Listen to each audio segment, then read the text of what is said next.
Good morning, student. I hope you all are fit and fine at your home.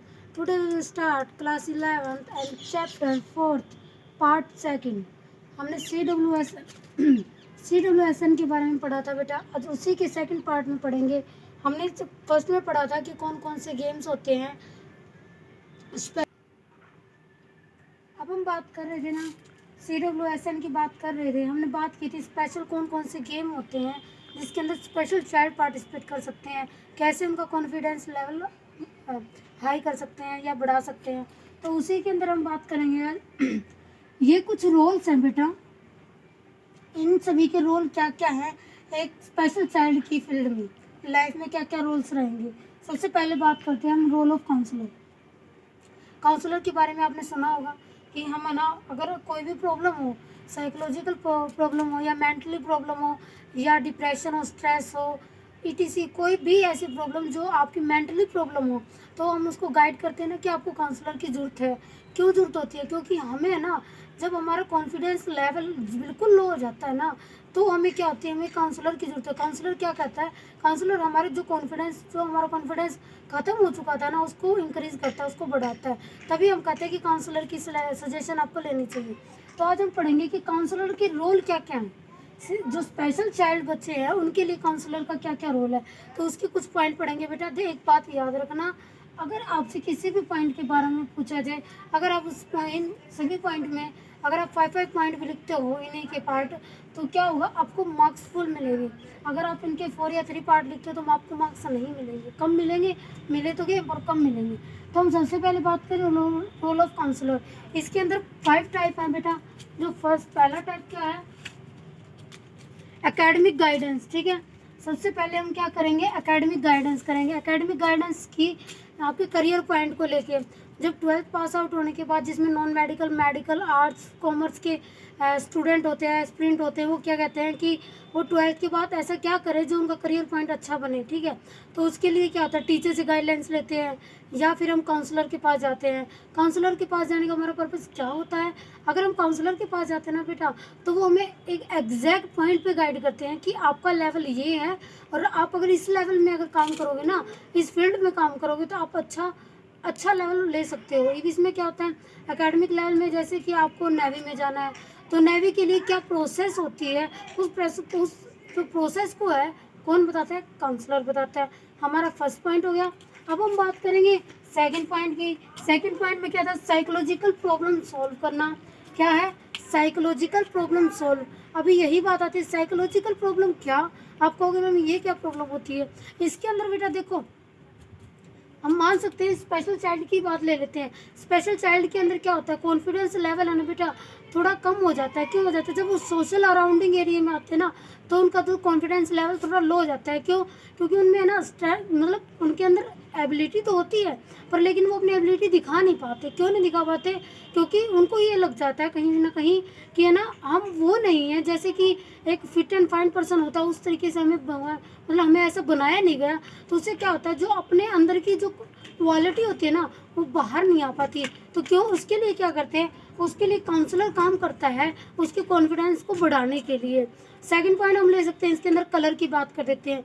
जैसे आपने देखा होगा कई बार, जब हमारी कोई भी मीटिंग हो या फिर कोई ऐसा सेमिनार हो, तो उसके अंदर क्या होता है कि कई बार बच्चे कलर के चक्कर में, कलर जैसे ब्लैक, जैसे कई बार बच्चों का कलर बहुत ज़्यादा ब्लैक होता है, तो वो क्या करता है कि जो एक मतलब उनको उसको एक जो प्लेटफॉर्म चाहिए, जो प्लेटफॉर्म के काबिल भी होता है, एबल भी होता है, फिर वो उस प्लेटफॉर्म को नहीं अप्लाई कर पाता या फिर उस प्लेटफॉर्म पे नहीं जा पाता. क्यों नहीं जा पाता? क्योंकि उसका जो कॉन्फिडेंस है ना, वो लो हो जाता है. उसको ये लगता है कि भाई मैं उनके एबल नहीं हूँ, क्योंकि उनका कलर फेयर है और मेरा कलर ब्लैक है. इससे एक और एग्जांपल ले लेते हैं, लाइक हाइट की बात ले लेते हैं. जहाँ में कई बार ऐसा होता है, जो छोटे हाइट वाले होते हैं उनको कहा जाता है कि नाटा, या कोई भी ऐसे वर्ड बोले जाते हैं. उससे क्या होता है, उससे जो सामने वाले बच्चे होते हैं ना, उसके अंदर क्या होता है, कॉन्फिडेंस जो लेवल है वो डिक्रीज हो जाता है. इन सभी प्रॉब्लम्स को सॉल्व करने के लिए क्या होता है, क्या है, साइकोलॉजिकल प्रॉब्लम सॉल्व करना. तो हमारा सेकंड पॉइंट हो गया बेटा. इसके अंदर था रोल ऑफ काउंसलर के अंदर था. हमने 2 पॉइंट कर लिए. अब हम बात करेंगे coordinate with the parents and teacher. Third point हमारा क्या रहेगा, coordinate with the parents and teacher. अब हम बताएंगे इसमें काउंसलर का क्या रोल होता है। देखो अभी मैंने बात की जैसे कि बच्चों की कई बार बच्चे डिप्रेशन में चले जाते हैं, स्ट्रेस हो जाता है, ठीक है, किसी के एडिक्टेड हो जाते हैं, तो क्या होता है काउंसलर उसमें क्या काम करता है। काउंसलर एक गाइडलाइन, जब अगर कोई काउंसलर किसी भी बच्चे की या किसी भी क्लाइंट की काउंसलिंग करता है ना, तो वो उसकी पूरी बायोग्राफी लेता है, उसकी स्टडी करता है। तो उसमें क्या होता है, स्पेशली आपने देखा होगा जब भी काउंसलर स्टडी करता है ना, तो उससे रिलेट हर एक चीज़ को रिलेट करता है एक दूसरे से। फर्स्ट पॉइंट उसके पेरेंट्स, वो उसकी बायोग्राफी लेने के लिए क्या करता है, पेरेंट्स से डिस्कशन करता है, उसके पेरेंट्स से उसकी नॉलेज लेता है, फिर वो टीचर से बात करता है। क्यों बात करता है, लाइक एग्जांपल ले लेते बेटा, अगर किसी बच्चे को है ना कोई भी मेंटली प्रॉब्लम हो गई है, मतलब ज़्यादा बच्चा डिप्रेशन में चला गया है, तो हम क्या करेंगे, वो डिप्रेशन की जो जो वजह है, कंडक्ट जो जो वजह कंडक्ट हुई थी उस बच्चे को, उसके पहले काउंसलर क्या करता है, उन वजह को देखता है। फिर वो क्या करता है, फर्स्ट पॉइंट क्या करता है, वो पेरेंट्स से मिलता है, उनसे बातें करता है कि पहले इसका नेचर कैसा था, अब इसका नेचर ऐसा कैसे हो गया। वो उनके बिहेवियर के बारे में जानता है, उसकी स्टडी करता है। फिर वो सराउंडिंग एरिया, जो उस बच्चे के सराउंडिंग एरिया में जो जो थे उनके बारे में स्टडी करता है। सेकंड क्या होता है, उसके टीचर के बारे में जाता है, टीचर से पूछता है कि इस बच्चे की जो भी जिस बच्चे में ऐसी प्रॉब्लम आई ना उसके बारे में पूछता है। फिर क्या है, फिर काउंसलर उसके ऊपर स्टडी करता है कि किस वजह से और कितना एक एरिया आ चुका है इस बच्चे के डिप्रेशन का, या फिर कितना कॉन्फिडेंस जो लेवल था वो बिल्कुल ही डिक्रीज हो चुका है। फिर क्या करता है, काउंसलर गाइड करता है पेरेंट्स को, टीचर्स को, कि कैसे उस बच्चे का कॉन्फिडेंस लेवल हाई कर सके। तो हमारे 3 पॉइंट हो चुके हैं। अब हम बात करेंगे 4th पॉइंट की बात करेंगे। उसमें क्या होगा, सेशन काउंसलिंग कंडक्ट करना। सेशन काउंसलिंग कंडक्ट करने का क्या पर्पज़ होता है, ये मोस्टली कहाँ होता है बेटा, स्कूलों में किया जाता है। क्यों किया जाता है, इससे है ना एक इन्वायरमेंट के लिए किया जाता है बेटा, डेवलपमेंट के लिए किया जाता है। उसमें क्या होता है, काउंसलर क्या करता है, काउंसलर पूरा काम होता है, जितने भी बच्चे हैं जिनके अंदर हमारे सिलेक्टेड कुछ बच्चे होते हैं, सभी टीचर्स को पता होता है कि कौन अगर हम रेगुलर किसी बच्चे से मिल रहे हैं, रेगुलर क्लासेस चल रही हैं, तो आपको पता होता है कि कौन से बच्चे के अंदर क्या प्रॉब्लम चल रही है, कि पहले ये बच्चा अच्छे से हंस खेल रहा था या अच्छे से स्टडी कर रहा था, बट अभी नहीं कर रहा है, इसके बिहेवियर में चेंजिंग्स आ रहे हैं। तो क्या होता है, उसी चीज़ को दूर करने के लिए हम है ना एक सेशन शुरू करते हैं। उस सेशन में क्या होता है, एक काउंसलर का सेशन शुरू करते हैं। काउंसलर क्या करता है, काउंसलर कोई ना कोई गाइडलाइन दे के या मोटिवेट करके बच्चों को क्या करता है, उस चीज़ से दूर करने की कोशिश करता है, अपने जो डिप्रेशन जो भी प्रॉब्लम्स हैं उनसे दूर करता है। तो 4th पॉइंट हो गया हमारा 5th पॉइंट क्या रहेगा बेटा, conduct test for the psychology status for any student. क्या है, टेस्ट को कंडक्ट करना, किसके लिए, जो साइकोलॉजिकल प्रॉब्लम आ जाती है उसको कंडक्ट करने के लिए। ये भी क्या बेटा, ये भी स्कूल या कोई भी बिजनेस स्कूल भी ले सकते हैं हम, इसके अंदर कंपनीज ले सकते हैं। इन सभी के अंदर क्या होता है, काउंसलर की जरूरत होती है। अब मैं आपको स्कूल और कंपनी के अंदर बात करती हूँ, क्यों जरूरत होती है। स्कूल के अंदर कैसे होती है बेटा, अभी मैंने कहा एक टेस्ट, उस टेस्ट से क्या होता है, देखो आपको ना एक काउंसलर कोई भगवान नहीं होता कि वो सीधा डायरेक्ट फेस को देख के बता सकता है कि इसकी इतनी प्रॉब्लम चल रही है। ये तो हर बंदा बता सकता है, वो क्या, वो उसकी साइकोलॉजिकल फैक्टर है जिससे हमें पता लगता है, ठीक है। पर लेकिन उसकी देखो, अब मैं अगर एग्जांपल है जैसे कि लाइक मी, मैं बाहर से तो हंस रही हूँ, पर लेकिन अंदर मेरे क्या चल रहा है, क्या प्रॉब्लम्स की चल रही हैं, वो आपको तो नहीं पता। तो क्या है, उसी चीज़ को समझने के लिए काउंसलर क्या करता है, काउंसलर एक टेस्ट सीरीज टेस्ट करता है। उससे क्या होता है, उसकी सारी प्रॉब्लम्स का पता चलता है, जो भी क्लाइंट के अंदर प्रॉब्लम चल रही है, ठीक है। एग्जाम्पल भी ले लेते हैं। अभी मैंने बोला कि क्लास में बच्चे, बहुत सारे बच्चे होते हैं, कभी कभी क्या होता है, 1-2 बच्चे हैं ना घर की प्रॉब्लम से लगा लो, या कि ग्रुप की प्रॉब्लम से, कई बार बच्चे गेम खेलते हैं, कोई बच्चा सीनियर बच्चे छोटे बच्चे के ऊपर प्रेशर बना देते हैं। तो उस प्रेशर के चक्कर में क्या होता है, छोटे बच्चे अपनी प्रॉब्लम को बता नहीं पाते। तो उसमें क्या करता है, उसमें हम काउंसलर की मदद लेते हैं। काउंसलर क्या करता है, काउंसलर उसका एक हमारे ना साइकोलॉजी के अंदर बेटा हर प्रॉब्लम के अलग अलग टेस्ट होते हैं। वो टेस्ट में क्या होता है, उस टेस्ट से हमें पता लग जाता है कि पेशेंट को कितनी प्रॉब्लम्स है, किस लेवल तक की प्रॉब्लम्स आ रही है, और हम उसके कैसे ठीक कर सकते हैं। तो उसी की तरीके का एक टेस्ट होता है बेटा काउंसलिंग के अंदर, और उसके अंदर हमें पता चलता है कि हम कैसे उस प्रॉब्लम को दूर कर सकते हैं। तो काउंसलर क्या करता है बेटा, वो टेस्ट लेता है। वो टेस्ट लेने के बाद हमें पता चलता है उसकी जो माइंड लेवल है, माइंड लेवल मीन्स कितनी डिप्रेशन की प्रॉब्लम चल रही है उस बच्चे के बीच में, क्या स्ट्रेस है, जिस स्ट्रेस के चक्कर में वो बच्चा ज़्यादा प्रेशराइज हो रहा है, तो उस चीज़ को पता लगाना। ये क्या हुआ, ये भी अगर कैसे होगा बेटा, हम पेरेंट्स को गाइडलाइन देते हैं। वो टेस्ट के पर्पज़ से ही हमें पता चल जाता है कि इस बच्चे के अंदर इतनी प्रॉब्लम चल रही है, और वही काउंसलर करता है ये टेस्ट। उससे पहले ये टेस्ट ही होता है बेटा, इसी टेस्ट के अकॉर्डिंग ही बच्चा, एक काउंसलर सभी को गाइडलाइन देता है। ठीक है, हमारे 5 पॉइंट हो गए, एक पॉइंट की और हम डिस्कशन करेंगे इसके अंदर। नहीं, ऑलमोस्ट हमारे 5 पॉइंट हो चुके हैं। अब हम बात करेंगे ये क्या था बेटा, इसका क्या काम था, रोल था, एक काउंसलर का रोल क्या क्या था। अब मैंने क्या बोला, काउंसलर का हमें पता था काउंसलर का काम क्या होता है, काउंसलर के रोल के बारे में बात किया हमने, 5 टाइप के रोल्स के बारे में बात की जो क्या थी काउंसलर के रोल से। अब हम बात करेंगे ऑक्यूपेशन ऑफ थेरेपिस्ट और रोल क्या है। जो थेरेपिस्ट है ना बेटा, उसके रोल्स के बारे में बात करेंगे। जो ऑक्यूपेशन, एक वर्क, काम करना, क्या थेरेपिस्ट। अब आपको मैम ऑक्यूपेशन थेरेपिस्ट क्या होता है, ऑक्यूपेशन थेरेपिस्ट वो होता है बेटा जो स्कूल के अंदर होता है। स्कूल के अंदर कैसे, एग्जाम्पल ले लेते हैं हम कोई भी चीज़ का, लाइक एग्जाम्पल क्या होगा बेटा, आर दी पर्सन जो स्कूल में मिलते हैं, जैसे नॉर्मल से स्कूल में मिलते हैं, लाइक आपके काउंसलर या फिर आपके कोऑर्डिनेटर या फिर आपके जो पीटीआई या फिर डीपी हैं, जो टीचर हैं, फिजिकल एजुकेशन के जो टीचर्स हैं, ऐसे ही होते हैं। तो ये क्या करते हैं, ऑक्यूपेशन थेरेपिस्ट क्या करते हैं, वो है ना बच्चों की हेल्प करते हैं बेटा। किसके लिए हेल्प करते हैं, उसकी सेल्फ केयर को हेल्प करते हैं। सेल्फ केयर में जैसे क्या आ जाता है बेटा, अभी मैंने बात की ऑक्यूपेशन थेरेपिस्ट, इसमें क्या होता है, थेरेपिस्ट क्या काम करता है। अब जो नॉर्मल जो सभी बच्चे हैं ना, तो सभी की सेल्फ केयर में से हमें बच्चों को मतलब एडवाइस देते हैं, एक टाइप से आप एडवाइस लगाओ, लाइक आपका खाने का तरीका। हमें ना सुबह सुबह आपने देखा होगा मॉर्निंग असेंबली में हमें ना डीपी टीचर या हमारे प्रिंसिपल या कोई भी ऐसे जो शख्सियत लगाओ, जो वो क्या करते हैं, वो एक थेरेपिस्ट ही है हमारे लिए बेटा।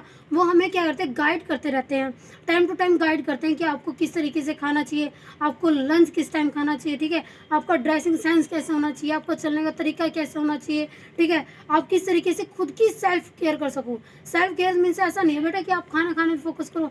सेल्फ केयर मीन्स आप ओवरऑल आपका डेवलपमेंट करना, कि आपके जो ड्रेसिंग का सेंस होना चाहिए, आपके बोलने की स्किल होनी चाहिए, आपके खाने का तरीका होना चाहिए, आप किस तरीके से खा रहे हो, किस तरीके से बोल रहे हो, वो सारे क्या आते हैं सेल्फ केयर के अंदर। ये जो थेरेपिस्ट है वो काम करते हैं। अब हम इसके पॉइंट्स के बारे में बात करेंगे।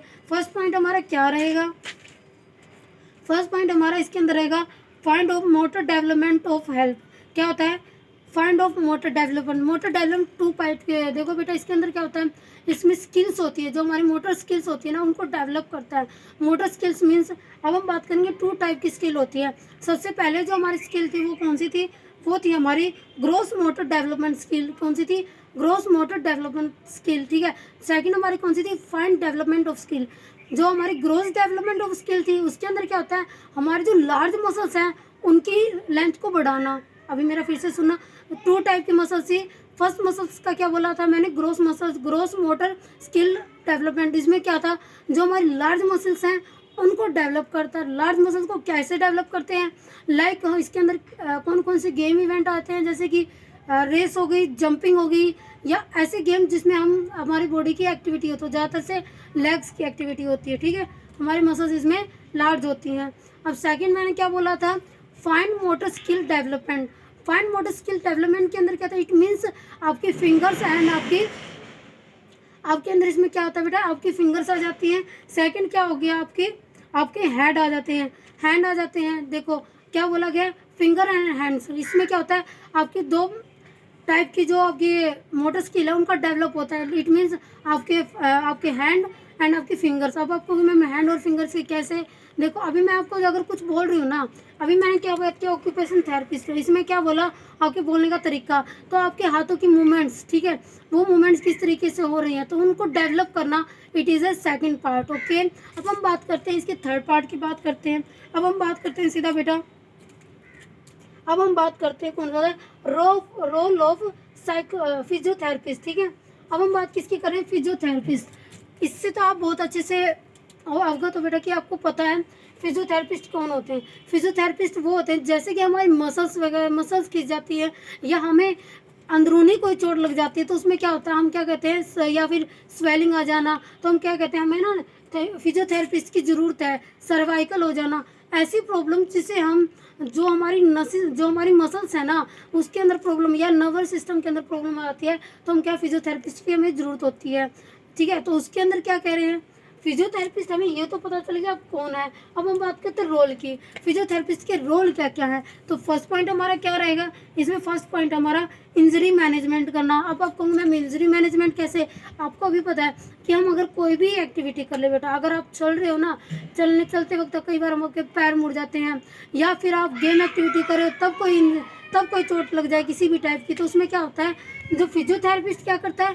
फिजियोथेरेपिस्ट आपकी हेल्प करता है, उस चीज़ को ठीक करता है, रिकवर करता है कि कोई भी आपको ऐसी प्रॉब्लम हो जो नसों की प्रॉब्लम है जो थेरेपी से ठीक हो सकती है, तो क्या फिजियोथेरेपिस्ट उसमें काम करता है। तो फर्स्ट रोल आ गया। सेकंड रोल हम जो इसके अंदर बात करेंगे, सेकंड रोल क्या होगा इसके अंदर, regular check of special child. अब हमने बात करती जो देखो बेटा, लेसन ही जब स्पेशल चाइल्ड का है तो हम उनकी बात करते हैं। अब क्या करें, regular checkup of special child. अब आप कहोगे कैसे मैम,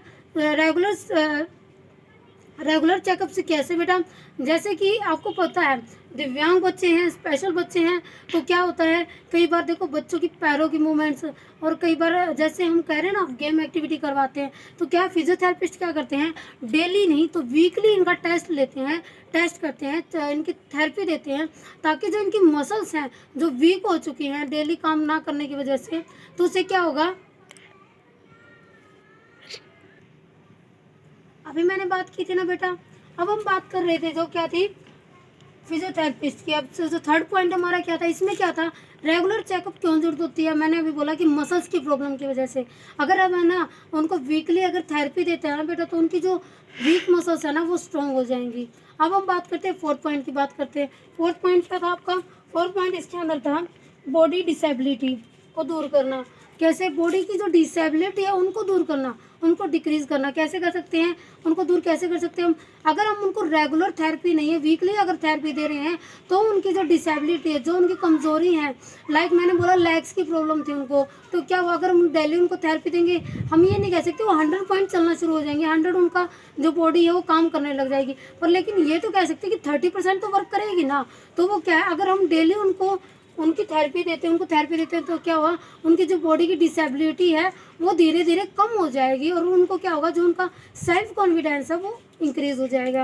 अब हम बात करेंगे, लास्ट की बात करेंगे, गाइडेंस पेरेंट्स एंड टीचर। इसके अंदर क्या है, फिजियोथेरेपिस्ट के अंदर अगर हम है ना पेरेंट्स और टीचर को गाइडलाइन दें, जैसे कि अभी मैंने बोला कि अगर बच्चों को आपको ना देखो पेरेंट्स से और टीचर से, जो सराउंडिंग एरिया है ना किसी भी से हो, देखो अब बच्चे के अंदर पता डिसेबिलिटी है, हमें पता है उस बच्चे के अंदर प्रॉब्लम है, तो क्या है अगर हम उसको इस नज़रिए से देखेंगे या उसको टोकेंगे बार बार कि भाई तेरे अंदर तो ये प्रॉब्लम है, तो उससे क्या होगा, बच्चे का जो कॉन्फिडेंस छोड़ो बेटा, वो खुद में ही टूटने लग जाएगा, जो उसका सेल्फ कॉन्फिडेंस है ना वो खत्म हो जाएगा। तो हमें क्या करना चाहिए, पेरेंट्स को उनको वो इन्वायरमेंट देना चाहिए कि उसे ये लगे कि वो जो उसके अंदर डिसेबिलिटी है, वो उसकी डिसेबिलिटी को ना सोच के जो उसके अंदर क्वालिटी है वो उस पर वर्क करे। तो उसमें क्या होगा, टीचर एंड हमारे पेरेंट्स सबसे बड़ा मेन रोल होता है।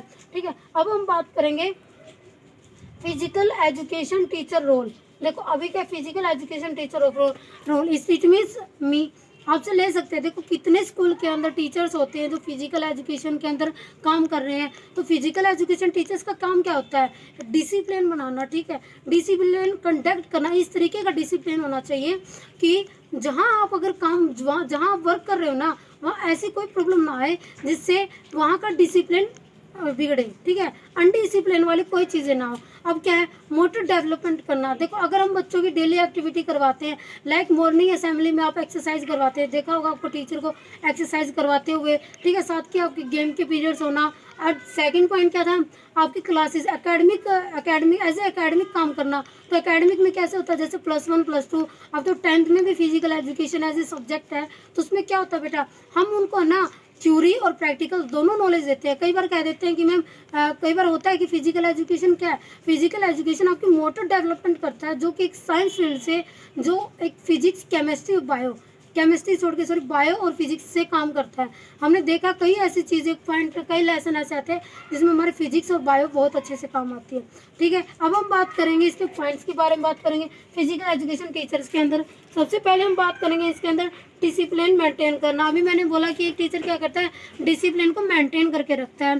ठीक है, आपको पता होगा एक क्या होता है, आप स्कूल के अंदर है ना, अगर एक स्कूल कहीं भी कोई स्कूल चल रहा है तो उसकी जो रीढ़ की हड्डी है ना, जो स्पाइन है, वो क्या है, एक फिजिकल एजुकेशन टीचर ही होता है जिसको संभाल के रखता है। क्यों रखता है? देखो, टीचर्स जो अदर फील्ड के टीचर्स होते हैं ना, उनका पूरा फोकस पढ़ाने की तरफ होता है, पर लेकिन एक फिजिकल एजुकेशन टीचर का क्या होता है, ओवरऑल उनका काम होता है। क्या ओवरऑल काम क्या होता है कि वो सभी जगह नज़र रखते हैं कि उनकी स्टडी में भी कोई प्रॉब्लम ना हो और बच्चों के अंदर अनडिसिप्लिन वाली कोई चीज़ें ना क्रिएट हो। ठीक है, अब सेकंड पॉइंट हम इसके अंदर क्या करेंगे बेटा, सेकंड हमारे अंदर लीडरशिप क्वालिटी। अब क्या होता है, फिजिकल एजुकेशन देखो, जैसे डीपी और पीटीआई क्या करते हैं, फिर जो लीडरशिप है उसकी क्वालिटी को बढ़ाते हैं। कैसे बढ़ाते हैं बेटा?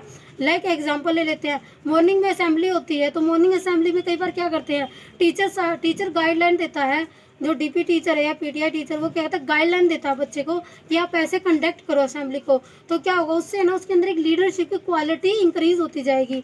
इट मीन्स एक एग्जाम्पल हो रहा है, लाइक गेम हो रहा है, गेम एक्टिविटीज़ करवा रहे हैं हम, उसके अंदर क्या है, 1 बाय 1 किसी न किसी बच्चे को आगे लेके आओ। जो बच्चा बोलना नहीं चाहता उसको आगे लेके आओ, उसको लीडरशिप की क्वालिटीज़ के लिए इंक्रीज करो, तो क्या होगी, उसकी जो क्वालिटीज़ है इंक्रीज होंगी। अब हम बात करेंगे, लास्ट पॉइंट की बात कर लेते हैं हम, एक और सोशल एबिलिटी।